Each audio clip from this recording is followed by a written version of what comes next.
기독 신앙에 있어서 안식일 신학과 할례 신학을 정립하는 문제는 거의 절대다, 그렇게 말씀드려도 전혀 지나친 표현이 아닙니다. 우선 주님의 공생의 사역, 복음서를 올바로 이해하시려면은 안식일 신학 정립하지 않고는 그건 전혀 불가능합니다. 예수님께서 공생의 사역을 하신 그 배경은 거의 항상 안식일이에요. 안식일 날 사역을 하셨고 안식일 구원입니다. 그러니까 주님이 이 땅에서 사역하신 것은 안식일 구원이요, 그것은 천국 구원이다. 그게 복음서의 주제고 안식일 신학의 핵심이고 절대 요소입니다. 이 점이 올바로 정되지 못했기 때문에 메시아 대망 사상에 대한 신학이 전혀 잘못되는 거예요. 성육신하신 신인 메시아의 구원을 기다리고 있는 것이 유대인의 메시아 대망 사상인데, 그 메시아 대망의 핵심은 이 땅에 오셔서 이 땅에 유토피아를 건설하시는 게 아니에요. 안식일 날이 모든 주님의 공생의 사역의 배경이라는 의미는 바로 천국 구원이다, 이 점이라는 사실을 유대인이고 기독교고 안식일 신학을 올바로 정립하지 못했기 때문에 메시아의 구원이 말로는 천국 구원인데 실제로는 세상 구원이 된 것입니다. 메시아 구원은 이렇게 천국 구원이기 때문에 원죄 구원이다, 영혼 구원이다, 그런 것이 자범죄 구원이 아니다 그럽니다. 육신의 구원이 아니다 그런 말씀이에요. 그 근본은 바로 안식일 신학을 정립하지 못한 데에 연유된 것입니다. 그래서 주님의 공생의 사역 중에 가장 중요한 게 어떤 것이냐면 안식일 신학을 정립해 주신 거예요.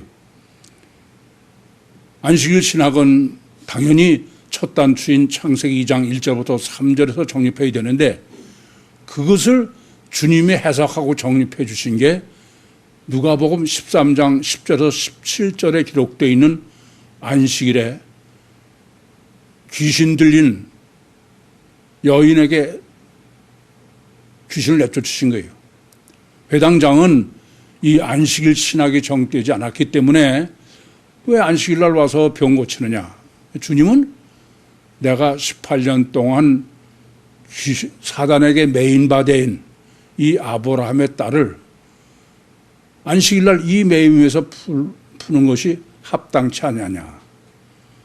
요 누가복음 13장 10절에서 17절은 안식일 신학이 정확하게 정립되어 있어야 바로 안식일 신학은 천국 구원이요, 영혼 구원이요, 원죄 구원이다. 그를 요 짧은 가운데서 완벽하게 정립해 주신 것입니다. 그리고 이제 서신서 신학의 문제인 것입니다. 서신서란 바로 이렇게 공생의 복음서에서 안식일 천국 구원의 신학을 완전히 정립한 사람이 사도행전에서 원죄 구원인 성령 침례로 영혼 구원을 얻은 사람, 이 사람이 이제 서신서에서는 이렇게 구원받은 사람의 적용의 행위입니다. 그래서 서신서 신학의 주제는 의예요. 의롭게 살아야 된다, 그런 말이죠. 그래서 창세기 15장 6절에 아브라함이 하나님을 믿음에 이를 그로 여기셨다. 이신 득의냐 치의냐의 문제, 의의 문제입니다. 그래서 이 의냐 치의냐 득의냐의 문제, 이 의가 어떤 것이냐는 절대적으로 할례 신학 정립의 문제입니다. 그러니까 할례 신학을 성경적으로 올바로 정립하지 못하면 실제로 서신서 신학이 전혀 잘못되는 거예요. 이렇게 할례 신학은 서신서 신학에 있어서는 거의 절대다, 그렇게 말씀드려도 과언이 아닙니다. 그런데 아시는 대로 유대교는 할례를 어떻게 이해하느냐. 그냥 그것은 육신의 할례를 행한 행위, 양피를 베는 행위가 성경에서 말하는 할례다. 행위에 초점이 있는 것이죠. 그래서 36,500가지를 행해야 된다. 우리가 흔히 이해하는 율법주의요. 예수님께서 산상복음에서 정립해 주시는 것으로는 아노모스인 것입니다.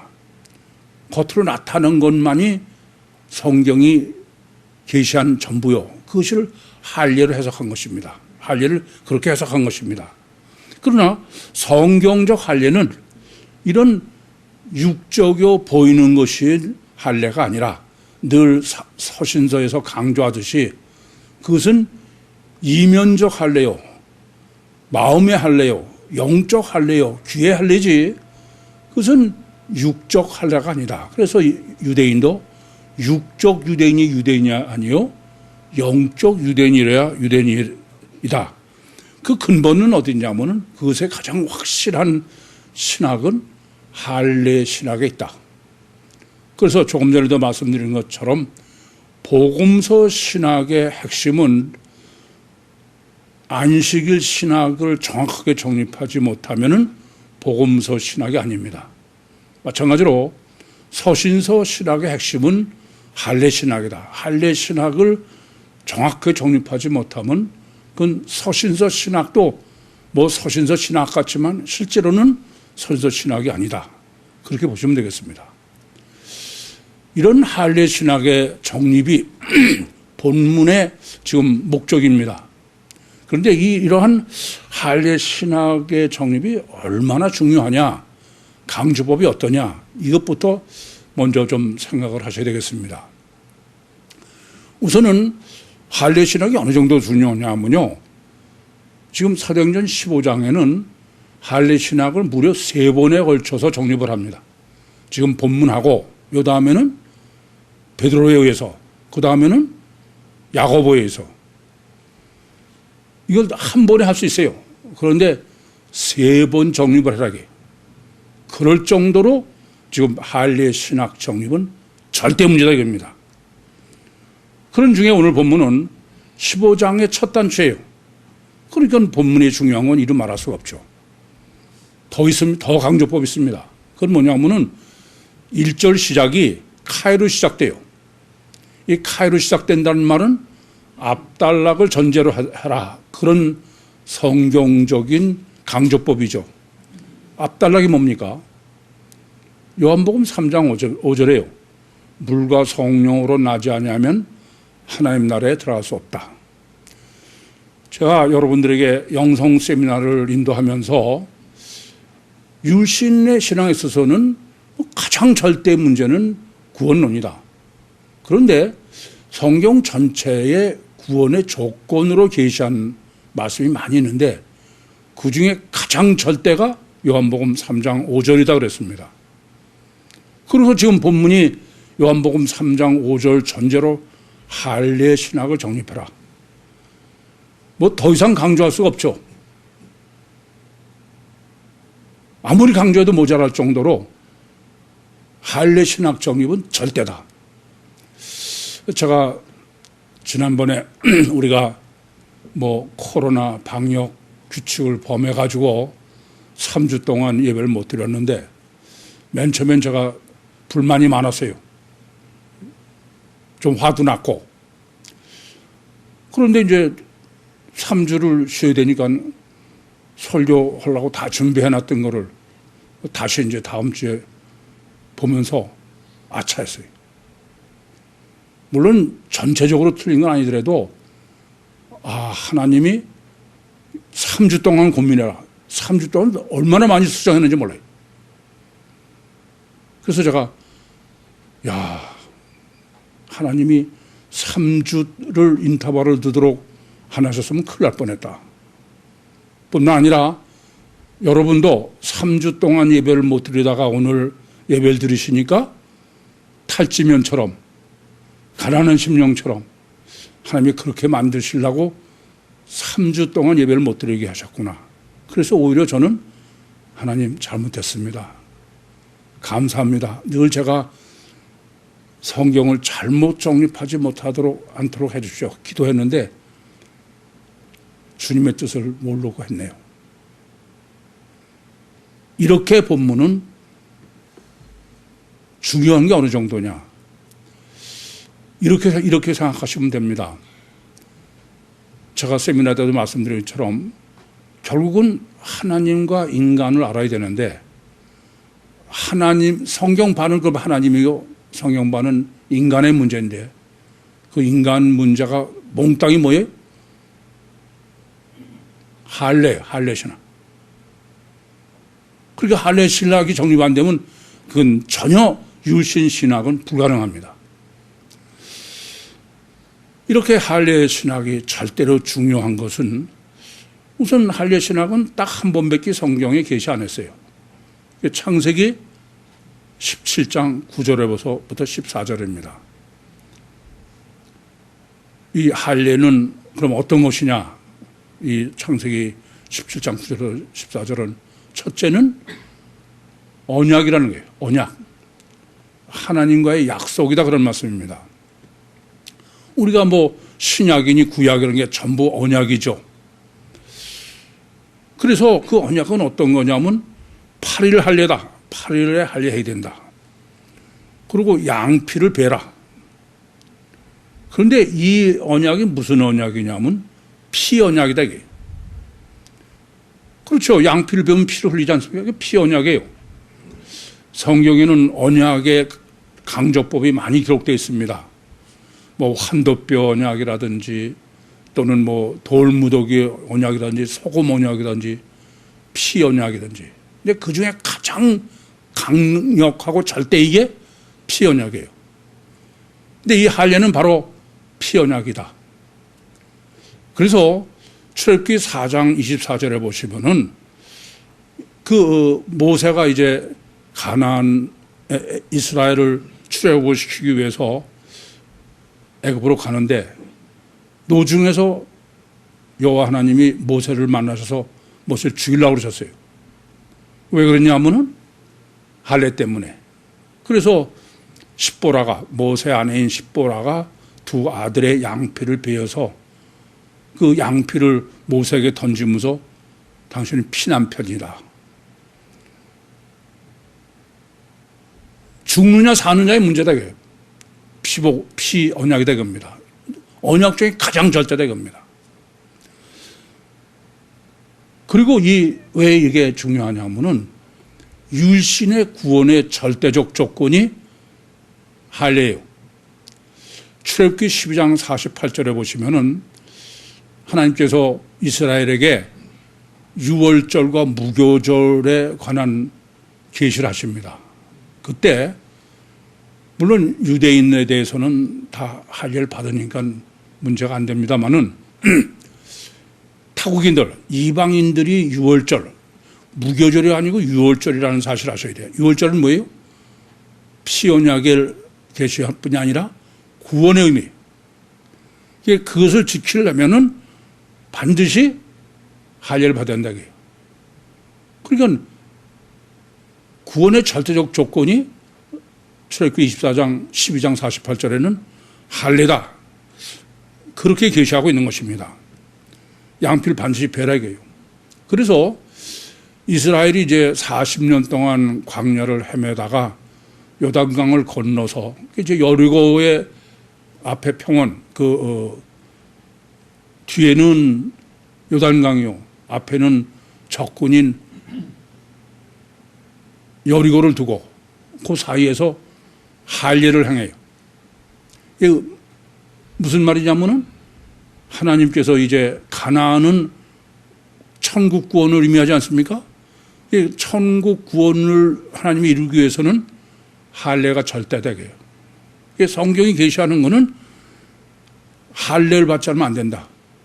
하나님이 구원의 절대 조건 구원 못 한다 그런 말입니다. 그래서 여호수아서 5장 2절부터 8절에 길갈에서 할례를 행했는데 그 길갈이 애굽의 수치가 굴러갔다. 이와 같이 율신의 구원의 절대적 조건이 할례다 이겁니다. 그렇기 때문에 율신 신앙에 있어서의 할례의 중요성은 뭐 더 말할 수 없이 뭐 이쯤 되니까 뭐 할 말이 없죠. 절대입니다. 그래서 오늘 본문도 유대인, 유대에서 올라오는 어떤 사람이 지금 안디옥에 이르러서 모세의 법대로 할례를 해야 된다. 그게 구원의 절대 조건이라고 그러는 거예요. 또 5절에는 이 사람은 믿는 사람이에요. 바리새파 중에 믿는 사람인데 이 사람도 모세로 할례를 반드시 해야 된다. 그러니까 율신 신앙에 있어서의 할례는 선택의 문제가 아니다. 절대 문제다 이겁니다. 그래서 뭐 유대교는 말할 것도 없어요. 유대교인이 되려면은 할례 받지 않고 유대교 되지 않죠. 또 회교도도 할례가 보통 절대가 아니에요. 기독교도 할례가 절대다. 왜요? 뭐 서신서 신학을 보는 것처럼. 뿐만 아니라 이 할례는 창세기 17장에서 정립해드린 것처럼 사람만이 할례를 할 수 있는 거지 하나님이 동물은 아예 할례를 할 수 없도록 그렇게 서기없이 창조하셨다. 이 점이 대단히 중요한 문제인 것입니다. 그래서 뭐 여러 번 말씀드린 대로 유대인들은 어느 정도냐면 할례 받지 않은 사람한테 죽느니 자살하는 게 더 낫다. 자살하면 절대로 구원 못 받는데 물론 그 사람들은 천국 구원의 신학이 정립 안 됐으니까 자살을 합니다만은 그 대표적인 예가 바로 사울이에요. 사울은 할례 받지 않은 사람에게 내가 죽느니 자살한다. 이만큼 율신 신앙에 있어서의 할례는 가히 절대다. 그렇게 성경이 강조하고 있음을 잊지 마셔야 됩니다. 그래서 지금 본문은 할례 신학을 정립해야 되는 게 본문의 목적인데 할례 신학을 어떻게 정립하느냐. 지금 그 유대에서 올라온 어떤 사람이 안디옥의 형제들에게 가르쳤어요. 뭘 가르쳤냐면 구원론을 가르치는 것입니다. 그런데 할례를 받지 않으면 구원 못 받는다. 절대 조건으로 지금 얘기한 거예요. 맞아요, 틀려요? 맞기도 하고 틀리도 한 거예요. 지금 본문은 그 바울과 바나바하고 다툼과 변론이 일어났다. 그 말은 신학적 논쟁을 한 것입니다. 우선 본문이 이렇게 신학 정립을 하는데 왜 안디옥 교회에서 그 자리에서 논쟁을 하고서 신학을 정립하지 않고 바울과 바나바를 예루살렘으로 보내느냐. 이 점이 대단히 중요한 것입니다. 첫째 왜 그러냐면은 신학적 논쟁은 끝이 없어요. 아무리 논쟁해봐도 신학적 논쟁은 결론이 없습니다. 왜냐하면은 맞기도 하고 틀리기도 해. 틀리기도 하고 맞기도 하기 때문에 그래. 그러니까 할례를 받아야 구원받는다. 맞아요, 틀려요? 맞기도 하고 틀리기도 한 거예요, 그게. 그래서 우선 여러분 아셔야 될 것은 뭐 3,500년 아니 2,000년 동안의 이 율신 신앙은 맨날 논쟁만 했지 신학이 정립되어 있지 않다는 점을 아셔야 돼요. 왜냐하면 그건 불가능해요. 아니 뭐 이렇게 보면 맞기도 하고 저렇게 보면 안 맞으니까. 아시겠어요? 그래서 이건 끝이 없습니다. 우선부터 이걸 바로 아셔야 돼요. 그래서 맨날 신학적 논쟁을 하면 결론은 뭐로 나냐면은 사입이 이단이다 그래. 예, 같기도 하고 다르기도 한 처음 같은데 끝이 틀리다 이런 건데 어느 게 맞는 거예요? 사입이 이단이라고 그러는 거예요. 우선 이 점을 바로 아셔야 되겠습니다. 예수님께서도 마태복음 23장은 이제 외식장이에요. 주님께서 펄펄 뛰십니다. 야, 이 독사의 자식들아. 그러면서 외식하는 바리새인과 서기관을 질타하시는데 그런데 영 이해 안 되는 장면이 나와요. 마태복음 23장 23절에 보시면은 이 바리새인이나 이 서기관들이 뭐 채소나 근채나 무슨 뭐 회향의 11조는 드리고 그보다 더 중요한 의와 인은 행하지 않는다 이거예요. 그러니까 앞에서부터 쭉 주님께서 질타하시는 걸 보면은 11조는 안 해도 돼. 하지 마. 의와 인을 행해. 그래야 되는데 뭐라고 하시냐면 이것도 행하고 저것도 버리지 말라 이게요. 이건 딴소리를 하셔. 이렇게 신학적 논쟁은 답이 없습니다. 왜요? 맞기도 하고 틀리기도 해. 이게 참 심각한 문제야. 그래서 유대교와 기독교는 아무리 논쟁해도 사실은 답이 없어요. 그러니까 트럼프 딸도 회교로 유대교로 개종한 거예요. 어느 게 맞냐 한참 따져봐. 그게 그거지. 천주교, 개신교 다 마찬가지예요. 아니 우리가 보면 명확할 것 같은데 예정론과 의지론이 어느 쪽이 맞아요? 맞기도 하고 틀리도 하고 해서 그래. 딱 해봐야 소용없어. 그래 그냥 할 수 없이 그냥 같이 가자 이렇게 되는 거죠. 가장 완벽한 것처럼 강력한 게 회교도예요. 근데 시아파와 순위파인가는 늘 평행선을 긋잖아요. 한쪽이 틀리면 완전히 끝장날 텐데 안 그래? 왜 그래요? 맞기도 하고 틀리기도 해. 그게 신학적 논쟁이라는 걸 아셔야 돼요. 제가 이단 시비를 하면서 얘기를 해보니까 나중에 보니까 그 사람들 이해돼. 지들도 맞고 저도 맞고 지들도 틀리고 나도 틀린데 힘센 놈이 맞는 거지 뭐. 진리가 맞는 게 아니고. 그야말로 코에 걸면 코걸이가 귀에 걸면 귀걸이가 이게 신학적 논쟁이다. 근데 왜 이런 문제가 생기느냐? 그게 지금 바로 예루살렘 신학으로 해야 된다.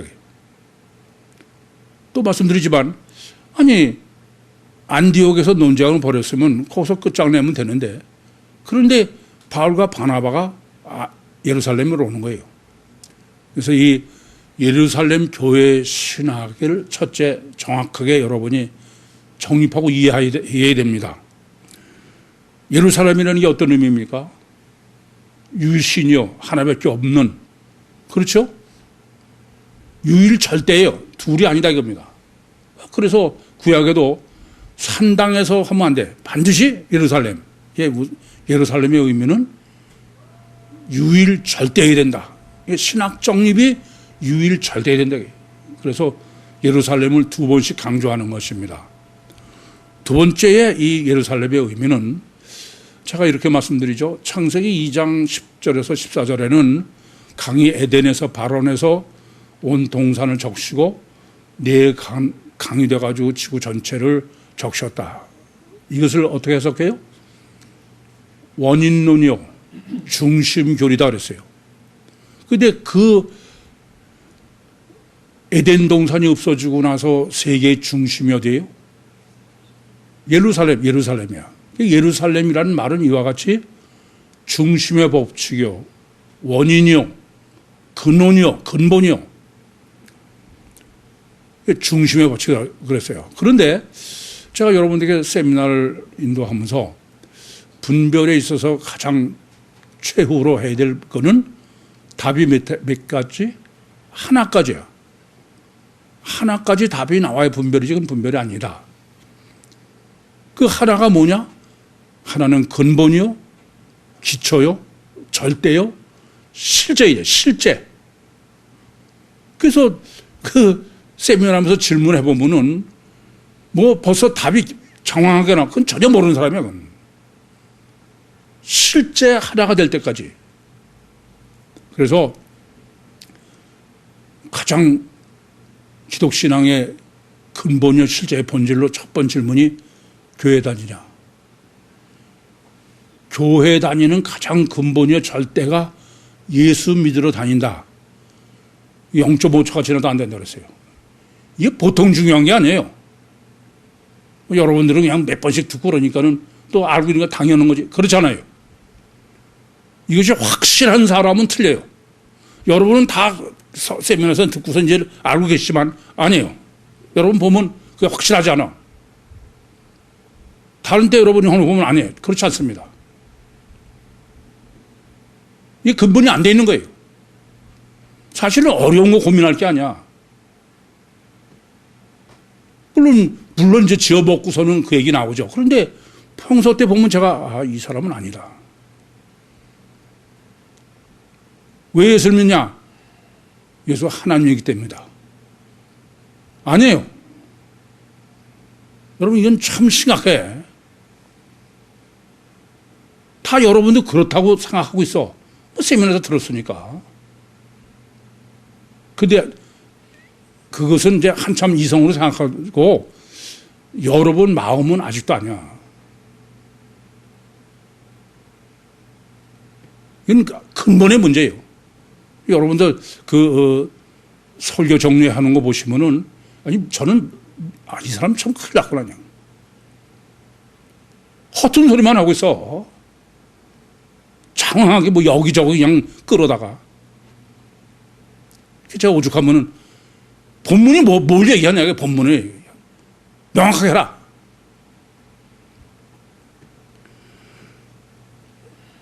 하나님을 왜 믿냐? 전적이다. 이게 안 돼 있기 때문에 심각한 문제가 생기는 거야. 정말 하나님 믿는 게 전능성이 속성의 제일이다. 그러면 전혀 틀려요. 다시 한번 이 점은 예루살렘 신학으로 강조하는 신학 정립의 절대의 문제가 뭔지를 깊이 고민하셔야 됩니다. 실제가 아닌 거예요.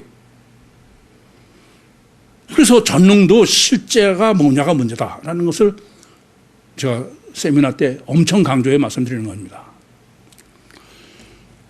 그런데 지금 제 본문에 보시면은 예루살렘 교회로 하는 거는 이건 안디옥 여기저기 하면 안 된다. 예루살렘 교회에서 신학으로 둘도 없는 하나, 본질, 절대, 실제. 그렇게 지금 할례 신학을 정립하라 그런 얘기. 또 말씀드리지만 할례 신학이 워낙 중요하니까. 그러면서 지금 이제 본문은 할례 신학을 그럼 어떻게 정립할 거냐. 또 말씀드리지만 앞으로 두 단락도 여전히 할례 신학을 정립하는 것입니다. 그래서 오늘 첫 단락인데 할례 신학 정립을 먼저 단단히 준비시켜. 제일 먼저는 모세를 엄청 강조하고 있는 거예요. 지금 안디옥에 가서 구원의 조건으로 할례를 받아야 된다는 사람도 모세의 법대로, 또 예루살렘 교회에 믿는 바리새인도 모세의 율법. 이 말은 유일신 신앙에 있어서의 유일 절대의 근거와 기준은 성경이 절대다. 그러니까 성경이 절대라는 성경관이 전혀 움직이지 않아야 돼요. 확고부동해야 돼요. 근데 그렇지 않다 이겁니다. 그래서 구유복음은 성경을 티끌만치라도 틀리면 그건 살아남을 재간이 없어. 그래서 아까도 말씀드렸지만 하나님께서 이 할례 신학을 정립하라고 3주를 인터벌을 두신 것을 제가 수도 없이 놀라고 감사했어요. 부분적이고 여러분은 그냥 지금 최종적으로 정립해서 들으시니까는 제가 부분적으로 같은 것 같은데 부분적으로 잘못되는 것을 모르시죠. 이 점을 잊지 마셔야 됩니다. 누가 뭐래도 성경이 절대다. 그래서 성경이 절대라는 건 모르는 사람 없어요. 요한복음 1장에도 태초에 말씀이 계시냐, 이 말씀이 하나님과 함께 계시니 말씀 절대죠. 말씀이 육신이 되셨다. 로마서 10장 17절에도 믿음은 그리스도의 말씀이다. 더 말할 것 없이 말씀 절대는 알아요. 그런데 심각한 문제는 절대만 강조하지, 그러니까 무슨 몇 번 성경을 읽었느냐. 오죽하면 저는 성경 읽는 것도 어떻게 읽어야 되느냐. 신도를 그 방법까지 제시해 전. 필사병을 몇 번 베꼈었냐. 그게 무슨 의미가 있어요. 그게 마치 신앙의 척도처럼 된 거야. 그것은 성경이 절대가 아니에요. 그건. 지공로가 절대지. 안 그래요? 그래서 성경이 절대라는 말은 해석이 절대다. 해석을 잘못하면 그건 성경 없는 데서 나왔다 그랬어요. 그래서 하나님께서는 성경 해석 때문에 사람을 창조해 놓으시고서 사람이 갖춰야 될 딱 하나의 능력, 창세기 2장 9절에 분별력이다 그랬어요. 그래야지 관념과 실제를 분별해야 되는 거예요. 이게 참 아이러니한 거죠. 이 인간만이 관념과 실제가 문제가 되는 겁니다. 동물이나 짐승한테는 아예 관념이라는 개념, 그거 해봐야 소용이 없어요. 사람만이 이게 문제인 거예요. 왜요? 이 관념과 실제가 섞여 있다는 거 증거하는 게 인간은 영적 존재라는 증거예요, 그게. 영적 존재가 아닌 건 전혀 안 돼요. 그래서 제가 창세기 3장 5절에 해석할 때도 사람만이 선악과, 그 말도 안 되는 것이지만 선악과를 먹고 하나님 같이 된다. 동물은 관심이 없어요, 전혀. 그래서 인간의 이 성경을 분별할 때 제일 문제는 관념을 실제로 여기는 거예요. 그건 절대 안 된다 이겁니다.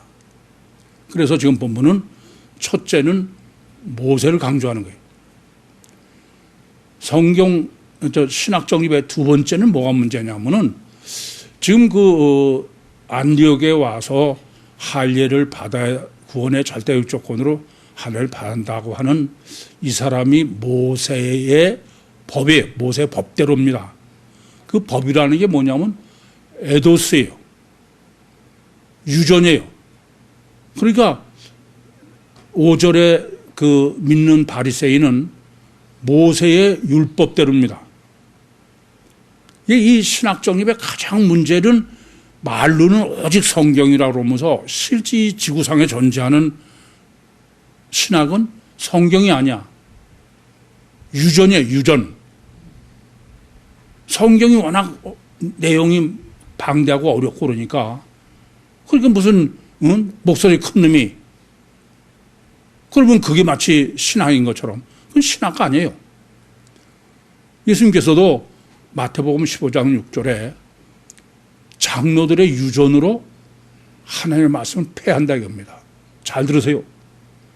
장로들의 유전과 하나님의 말씀이 공존하는 게 아닙니다. 인간은 장로들의 유전이 실제로 여겨지면 성경은 무시하는 거예요. 이건 철저히 아셔야 돼. 이것이 잘못된 거예요. 큰 문제인 거예요. 그게 바로 관념과 실제의 핵심 내용인 것입니다. 그래서 현재 이걸 제가 보면 지금까지 이걸 자각하는 사람 못 봐서 가장 성경적이요 가장 건전한 기독신앙이 뭐냐? 보수신학이라는 거야. 아니 성경관이 절대인 거는 자유신학은 안 된다라는 얘기 되는가? 그럼 자유신학의 반대는 보수신학은 성경을 완전히 믿으니까 그렇게 이해하는 거예요. 천만에. 보수라는 말 자체가 어떤 사람이 어떻게 해석했느냐 하는 인본이지 그건 절대 아닙니다. 그러니까 의례 기독교 지금도 다 마찬가지예요. 제가 이단 대책하고 시비를 걸 때도 당신 평신도 때 어느 교회 다니면서 그래서 저 감리교 광교회 다녔습니다. 그러니까 대뜸 하는 소리가 보수신학이 아니구만. 장로교례 보수신학이야 그 사람들은. 심각한 문제죠. 성경이 없는 일반 종교에서는 가장 건전한 종교는 보수예요. 맞아요. 그러나 성경을 가지고 있는 율신 신앙에 있어서는 그건 절대 안 되는 거예요. 지구상에는 신학은 둘밖에 없어. 하나는 예정론과 하나는 의지론. 그래서 감리교로 제가 침례교로 신학으로 옮길 때 침례교는 교리가 없는데요. 그래서 바로 진짜 교리를 정립할 때가 있구나. 뭐가 교리여야 돼요? 성경적 교리가 교리여야 돼. 백투더 바이블이어야 돼. 그런데 여전히 그들도 갈라져 있어. 예정론이나 의지론이 아니면 그건 신학으로 여기지도 않더라고요. 이 점을 아셔야 됩니다. 그래서 무슨 마치 교리니 뭐 장정인이 절대 안 되는 거예요. 제가 성경에 분별을 할 때 계시록 22장 18절 19절로 범위를 말씀드리면서 절대로 교리는 안 된다. 성경 위에서. 사도신경 절대 안 되는 거예요. 지금 본문이 지금 바로 이러한 보수는 그건 절대로 정립하면 안 된다고 해요. 성경적 신학을 정립해야 돼. 그럼 성경적 신학을 정립하는 데는 다 알죠. 근데 어떻게 하는 게 성경적 신학으로 정립하느냐. 결론부터 말씀드리면 그건 오직 성령의 역사밖에 전혀 가능하지 않아요. 그게 본문입니다. 그래서 우선 예루살렘을 강조하는 거야. 예루살렘은 율실의 의미죠. 또 지금 이제 앞으로 여러분이 두 단락을 정리하시면서 이상한 걸 여러분이 발견하실 거예요. 뭐냐면 어디는 바울과 바나바, 또 어디는 바나바와 바울 이렇게 바꿔 써 있어요. 보통 중요한 문제가 아닙니다. 여러분 첫 단추의 법칙을 말씀드리죠. 첫 단추를 바울을 쓴 거는 하나님 절대야. 왜냐하면 바울은 다메섹 도상에서 주님을 만난 사람이고, 근데 바나바는 무슨 의미예요? 바나바는 구브로에서 난 레위인입니다. 이 사람이 신앙이나 신학이 잘못됐다는 게 아니라 바나바가 상징하는 것은 맞긴 맞대 무슨 요소를 강조하려고 하냐면 인본, 보수신학 이해됩니까? 그래서 이것은 바울을 앞에 놓은 것은 첫 단추는 성령이 절대고 하나님이 절대다. 그래서 사마리아 사람 베니게와 사마리 사람에게도 다음에 이방인이 죽게 돌아왔다. 어떻게 돌아왔어요? 요한복음 6장 44절 말씀처럼 아버지께서 이끌지 아니하시면 내게로 올 자가 없다. 하나님의 역사뿐이죠. 100%. 또 바울과 바나바가 한 것도 하나님이 함께 해서 한 거야. 내가 할 건 아무것도 없어. 그러니까 신학 정립은 더 말할 나위가 없습니다. 우선 첫째, 성경 해석이 그래. 성경 해석은 다 얼마든지 이리저리 다 할 수 있어. 그래서 제가 늘 말씀드리죠. 요한복음 14장 26절이 보혜사 곧 아버지께서 보내신 성령이 모든 것을 가르치고 생각나게 한다. 성령의 역사로밖에 안 되는 거예요. 그래서 여러분들이 설교 정리를 해서 갖고 보면은 이분은 도대체 기도를 안 하는 분이구나. 그냥. 성령 역사 없이 그 성령은 성경 해석은 전혀 불가능해요. 그러니까 할례 신학이나 안식 신학도 마찬가지야. 생각해 보세요. 유대인들이나 유대교가 안식일이 얼마나 중요한 걸 몰라요? 할례 그렇게 중요한 걸 몰라요? 전혀 안 되잖아요. 뿐만 아니라 특별히 신학 정립은 그렇습니다. 신학은 무슨 여기서 지금 요 말이 예컨대 이 보혜사가 무슨 의미냐 그런 게 정도가 아니야. 신학이란 모순이 없어야 돼. 제가 늘 코끼리라고 말씀드리는 것처럼 창세기 1장 1절부터 계시록 22장 21절까지 지금 본문 해석하는 게 이상이 없도록 돼야 완전하게 통일성을 이루어야 그 신학이에요. 가다가 이 짝에서는 저렇고 저쪽은 이러면 그건 아니죠. 그것은 인간으로는 불가능해. 그건 오직 성령 역사로만 가능한 거예요. 신학 정립은 이렇게 첫째, 성경이 절대, 이건 확고부동해야 된다. 두 번째는 절대로 유전은 그건 절대 안 된다. 세 번째는 성령 역사 없이는 절대 안 된다. 그래서 이제 할례 신학을 정립하라 해요. 할례 신학은 아까도 말씀드린 것처럼 딱 한 번 창세기 17장 9절부터 14절에 하나님께서 아브라함에게 계시하신 것입니다. 약속하신 거예요. 그러니까 지금 본문의 원리대로 하면은 할례 신학을 정립하려면 창세기 17장 9절부터 14절을 그대로 하면 돼. 이게 제일 첫째는 할례를 어떤 게 할례냐면은 표징이래, 표징. 표징이라는 말은 뭐 헬라어로는 세메이온이고 영어로는 사인입니다. 뭐냐면은 다른 어떤 어떤 관념이나 이렇게 돼 있는 것의 실제예요. 실제를 지금 바로 할례로 하나님이 계시한 거다 그런 말입니다. 그러니까 그러면서 이제 생각할 문제예요. 제가 그 창세기 17장을 정립해 드리면서도 하나님은 전지전능하셔. 절대선 절대의셔. 알파야 오메가야. 최선만 하지 차선으로 할 수 없어. 시작하시기 전에 미리 아세요. 그러면 왜 할례를 표징으로 주시냐고요. 처음부터 무할례로 태어나게 하고 그러고선 왜 할례를 꼭 하게 하냐고요. 이 점을 생각해야죠. 안 그렇습니까?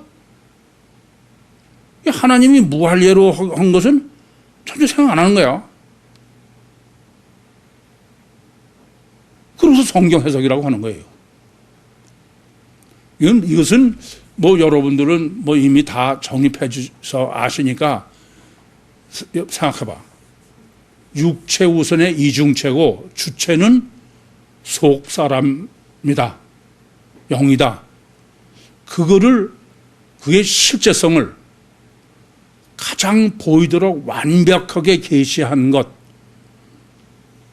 이게 할례 신학밖에 없어. 보다 더 아주 명백한 건 없어요. 안 그렇습니까? 그렇지 않고 그냥 처녀 잉태하는데 족보가 하고 틀리고 뭐 이렇게 백날 얘기해도 그게 그냥 인간은 관념으로 다 넘어가는 거예요. 이게 가장 실제로 완벽하게 제가 무슨 더 이상 뭐 없더러. 근데 단 하나 뭐가 문제예요? 왜 무할례로 하셨냐? 그러니까 짐승이 무할례라는 생각도 아예 하지도 않죠. 안 그렇습니까?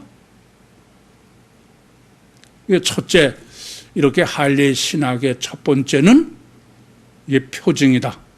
할례는 표징이지, 비유지. 실제로 표피를 비는 것 자체가 문제가 아니다. 물론 그것이 의미하는 영적 의미가 물론 대단히 중요하지만 표징이라는 것의 강조를 많이 놓치는 거야. 말이 안 돼. 지금 보면 말이 안 돼요. 도저히. 그래서 표징이라고 생각 안 하고 그냥 할례 행위로만 초점을 맞추고 있는 거야.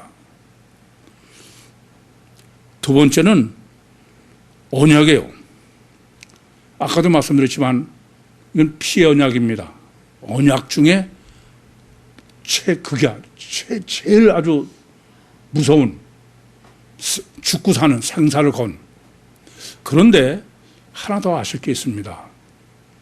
본문의 언약은 다른 언약과 다르다는 점을 아셔야 돼요. 다른 언약은 가장 대표적인 게 창세기 15장 17절입니다. 그때 하나님이 어떻게 하시냐면 아브라함에게 짐승을 둘을 쪼개라. 반으로 쪼개라. 그러고선 밤에 깜깜한데 횃불이 비죠. 빛이 하나님을 상징해. 혼자 지나가셔. 원래 언약은 쌍방이 하는 거 아닙니까? 그래서 성경은 언약은 하나님이 일방적으로 하시는 거예요. 원칙이. 그래서 구약과 신약도 다 언약이죠. 그건 뭐냐면 하나님이 약속을 하시는 거예요. 내가 너희에게 복을 주고 다. 노아의 홍수 때도 하나님이 그러고 나서 또 언약을 세우시는 거예요. 다시는 내가 물론 멸하지 않겠다. 그런데 본문 아니에요. 본문은 하나님이 세우신 것을 누가 맹세하냐면은 사람이 맹세하는 거예요. 목숨을 걸고. 이해됩니까? 그러니까 창세기 15장 17절의 피해 언약과 본문의 피해 언약은 특이하게 창세기 15장 17절은 하나님께서 늘 인간에게 하나님이 늘 그러잖아요. 나를 두고 맹세하노니 항상 그러죠. 근데 이건 아니에요. 너희가 맹세하라. 너희가. 그래서 아까도 성경은 반은 하나님이고 반은 인간인데 그 전부 다 토탈로 많은 게 뭐냐? 그게 바로 할례시, 할례시. 그래서 이 할례 신학은 어떤 거냐? 하나님과 인간과의 관계에 있어서의 인간이야. 이해됩니까? 그러면서 조건이 있어. 만약에 너희가 할례를 받지 않으면, 아예 할례 안 받은 것은 그냥 안 받으니까 아니야. 그걸 뭐라고 하나님은 말씀하시냐면 이 피의 언약을 너희가 배반했다는 거예요. 이 배반했다고는 히브리어는 파라르라는 단어인데 이 파라르 단어가 바로 헬라어의 스칸달리조예요. 그러니까 이 할례는 신관계의 문제지 뭐 할례로 해서 육체가 뭐 어쩌고 저쩌고 그런 게 아니야. 신관계요. 이것은 하나님 관계고 천국과 지옥의 문제야. 할례 안 받으면은 100% 지옥이다. 이게 스칸달리조입니다. 이거예요. 그게 육체 할례입니까?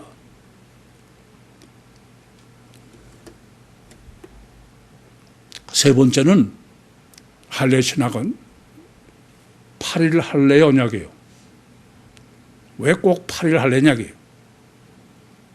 8일 할례는 제7일이 뭐예요? 안식일입니다. 그럼 제8일은 안식일 다음 날이야. 안식일 다음 날이 왜 이렇게 중요해요? 부활하신 날이야. 부활하신 날. 그래서 최초로 제8일 안식은 누가 받냐면은 이삭이 이 제8일 안식을 최초로 할례를 받아요. 그 이삭은 뭐냐면 창세기 22장에 기록한 것처럼 주님의 부활을 의미해. 그건 히브리서에서도 바로 이삭은 주님이 부활한 자식을 받았다. 그렇게 계시하는 겁니다. 다르게 말씀드리면 하나님과의 약속이요. 하나님과의 관계성의 구원은 제8일 구원이다. 부활 구원이지 십자가 구원이 아니다. 피 구원이 아니다. 이게 할례 신학의 핵심 그대로입니다. 이제 그러고 우리가 생각할 문제가 있어. 계속 말씀드리지만 할례 신학이 정립 안 되면 그건 전혀 율신 신앙은 불가능해. 율신 신앙은 전부 토탈 다 딱 한 줄을 만오면은 그게 할례 신학이에요. 그런데 지금 여러분 창세기 17장 9절부터 14절을 지금 읽어보시면은 그거를 지금 제가 정립한 것처럼 육체 우선 이중체의 표징으로 그렇게 안 볼 수가 없어요. 제가 보면 너무나 명확하고 아주 간단명료해. 그러니까 육체 우선 이중체의 가장 최선이요 최대치로 설정하시고 계시하신 게 창세기 17장의 할례 신학이다. 그리고 이것은 성경 전체 이게 안 되면 그건 아예 율신 신앙은 없어. 이보다 더 중요한 게 없어요. 인간 쪽에서. 그러니까 하나님 신학과 인간하고 보면. 그래서 제가 볼 때는 이거는 유대교에서도 기독교에서 벌써 정립을 하고도 남았어야 마땅합니다. 근데 저는 정말 이해가 안 돼. 아니, 성경이라면 그렇게 깜빡 죽고, 유대교는 3,500년 동안 소페림이라고 해서 성경을 아예 바로 보존하기 위해서 천재를 키우기도 하고, 그는 3,500년 동안 어떻게 이 할례 신학을 전혀 정립을 못했냐, 이게야. 이게 전혀 납득이 안 돼요. 제가 볼 때는 하나님이 못하도록 역사하시기 전에 못했을 것 같아. 그냥 누구든지 자연히 보면은 그냥 당연한 것 같아. 또, 이제 오늘 보면서 이 문제가 되잖아요. 지금 그 논쟁이 돼서 예루살렘에 와서 신학을 지금 신학적 정립을 하는 겁니다. 그러면 베드로, 바울, 야고보, 아니 이 사람들이 이렇게까지 하면서도 왜 할례 신학을 창세기 17장에서 전혀 정립을 못했냐 이게요. 현재까지 전혀 못하고 있잖아요. 다 납득이 안 돼. 기라사 같은 신학자들이 이게 어떻게 가능할까? 그래서 할례라는 건 기권하는 짓은 그냥 단일체로 양피 베는 거다. 그 이상, 그건 무슨 신학을 정립할 것도 없잖아, 그거는. 안 그래, 그래요? 이게 도저히 이해가 안 되죠. 전혀 이해가 안 돼. 어떻게 이게 가능할까? 이게 제가 3주 동안 고민한 거야. 이건 하나님이 일부러 못 오시게 하기 전에 이건 여러분은 어떻게 생각하죠? 안 그래? 그럼 왜 그랬을까? 첫 번째는 일가는 아무리 지가 성령으로 거듭난 베드로든 바울이든 야고보든 기라사관 같은 신학자든 간에 육체 우선이요 가시와 결과만이 절대인 마귀의 기름 부음 받은 아담 후손, 이건 불가항력적이다. 그러기 전에는 전혀 그건 가능하지 않아. 성령의 역사보다 더 강한 쪽이죠. 그러기 전에는 어떻게 이게 불가능하냐, 못하냐 이게야. 그래서 단일체 할례 이상은 전혀 못하는 거야. 양피 베는 거. 그게 주님의 논리대로라면 아노모스죠. 겉에 나타난 거로만. 그게 우리가 얘기하는 율법주의입니다. 아담 후손이다 이거예요. 아담 후손 상태로는 그냥 하면 누구도 육은 죽고 죽어야 영이 산다는 육체 우선의 이중체 신학은 전혀 그건 전혀 불가능하다. 그것이 강조법으로 여겨져. 그런데 제가 하나 더 문제가 되는 게 있습니다. 이게 바로 시작 자체가 카이, 요한복음 3장 5절 카이로 한 거야. 이 말은 이것은 이미 이 성경을 기록할 때도 이건 절대다. 그리고 지금까지 안 된 거야. 이건 하나님이 못하게 하셨지 안 할 수가 없다. 육체 우선 이중체에 속사람이 주체라는 것을. 여러분 생각해봐. 이렇게 이게 절대인데 예수님이 공생애 때는 아까도 말씀드렸지만 안식일 신학은 누가복음 13장 10절에서 17절에 완벽히 정립해 주셨습니다. 그런데 이 복음서에는 할례라는 단어가 4번밖에 안 나와. 첫째는 요한복음 1장 39절에 침례 요한이 할례 받았다. 또 요한복음 누가복음 1장 39절, 그리고 누가복음 2장 21절에 8일에 예수님이 할례 받았다. 둘 다 8일. 그리고 두 번은 요한복음 7장 22절과 23절에 너희들이 안식일에도 모세 율법을 지키려고 할례를 받지 않느냐. 근데 내가 안식일 날 온몸을 온전케 했는데 할례보다 어느 게 더냐. 이럴 때 나오는 거야. 그 외에는 할례 복음서에서는 이 절대인 할례가 전혀 언급도 없다. 그렇게 보셔야 돼. 그 말은 예수님은 그럼 왜 안식일 신학은 정립해 주시면서 할례 신학은 정립하지 주지 않았느냐. 예수님이 캔나서는 안 되잖아요. 그러고 지금 와서 종말 때에 와서 타단한 부지경이 어떤 저한테 이 안식일 신학을 정립하게 하셨느냐. 이게 고민인 거야.